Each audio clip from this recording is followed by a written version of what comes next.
Schmidt. He's joining us remotely as well. He is a political science professor at Iowa State University, where he has studied the caucus and its impact for years.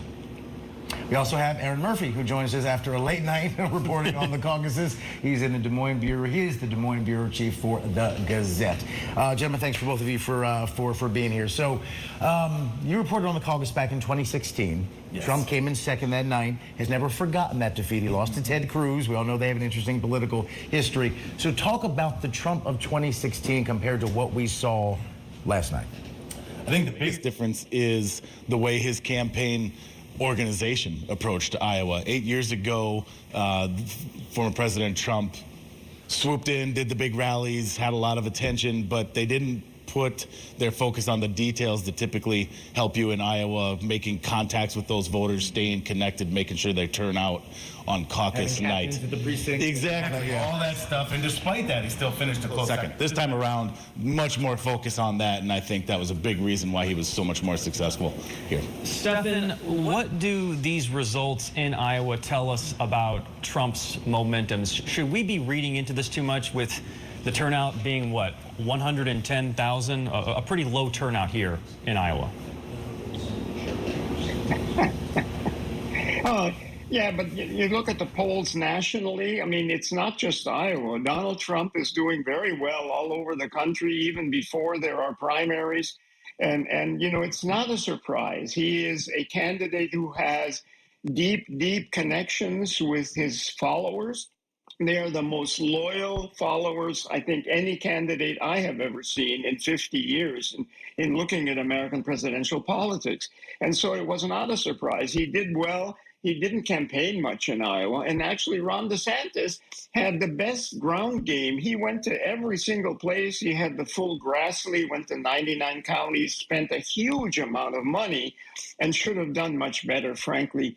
Donald Trump just has a magic that is unique to his personality. And it's not so much about policy, it's about the guy himself.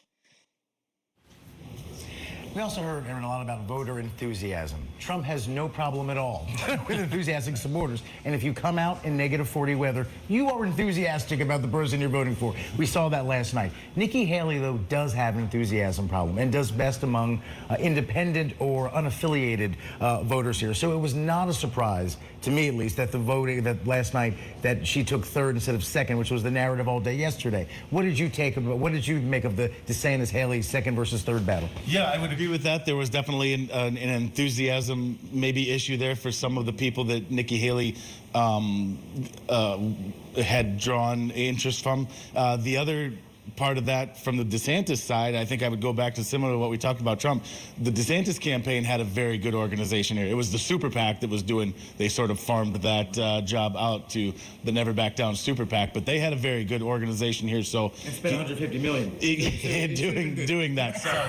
So look, they weren't anywhere close to former President Trump, but compared to the polling, they did a little bit better. They sort of maxed out, I think, maybe the support that they had here.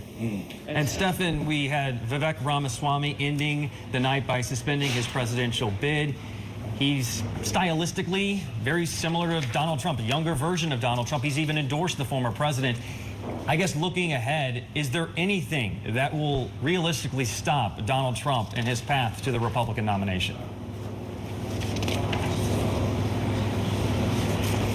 I don't see it. I mean, there are three candidates now. There's nobody else that's going to suddenly pop up in the Republican Party. And Donald Trump has so much momentum, so much name recognition, so much loyalty from his supporters.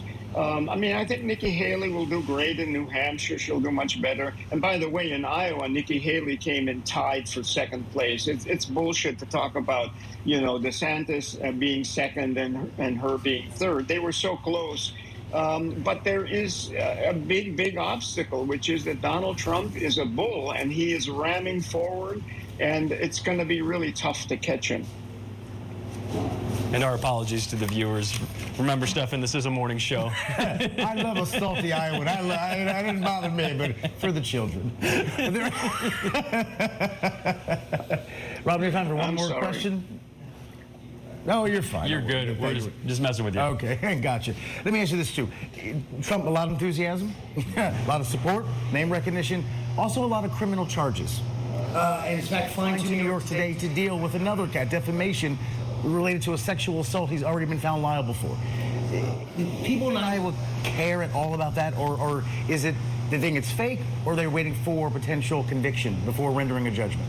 Yeah, well, I think there's two ways to look at that. In this primary, no. His supporters, that doesn't bother them. They believe him when he says that it's a witch hunt, that it's all made up.